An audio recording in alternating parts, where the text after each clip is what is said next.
Developing off the top tonight, out of Washington, the White House trying to control the latest controversy and bombshell to hit the presidency. In a memo, FBI Director James Comey is accusing President Trump of asking him to end an investigation into Michael Flynn, the National Security Advisor. Local 10 D.C. Bureau Chief Russ Palumbo live now from the White House, where reaction is pouring in. Russ.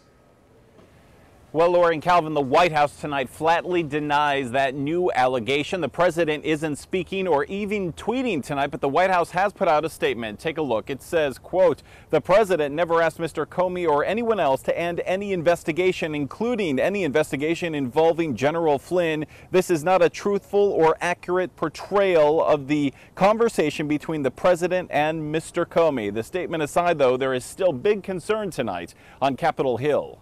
Enough is enough.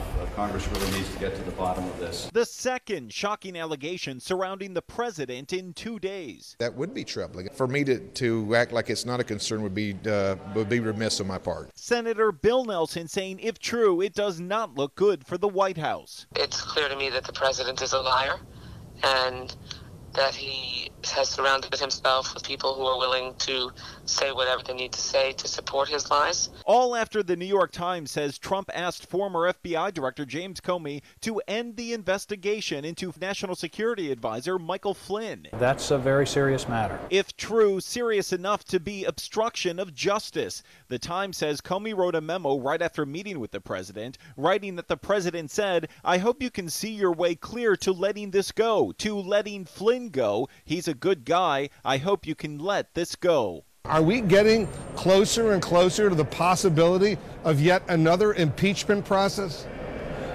Reluctantly, Wolf, I have to say yes, simply because obstruction of justice is such a serious offense. And this coming just as the administration is answering other allegations surrounding Russia. What the president discussed with the foreign minister was wholly appropriate to that conversation. It was the same answer again. What the president shared and again was wholly appropriate. And again. Wholly appropriate. This after reports that the president released secret information about ISIS and a terror plot involving laptops to Russian Ambassador Sergei Kislyak and Russian Foreign Minister Sergei Lavrov in this meeting last week. I was in the room.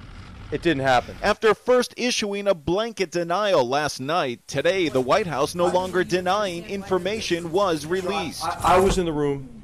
The Secretary of State was in the room, as you know, and none of us felt in any way that conversation was inappropriate. The president himself refusing to answer questions while meeting with Turkish President Erdogan. Mr. President, did you share classified intelligence with the Russians? And only saying this at a press conference minutes later. Well, we had a very, very successful meeting with the foreign minister of Russia. Our fight is against ISIS. Our allies as well as our enemies are going to be, I think, appalled. Our enemies are going to be heartened. We need to learn more about it. We have very specific questions. We hope they'll be answered at some point today. Well, back to the Comey memo right now. The president, again, is not tweeting tonight, but on the House Oversight Committee, Jason Chaffetz is. Look at this. He writes, at GOP Oversight is going to get the Comey memo if it exists. I need to see it sooner rather than later. I have my subpoena pen ready. For now, that is the very latest at the White House. Back to you.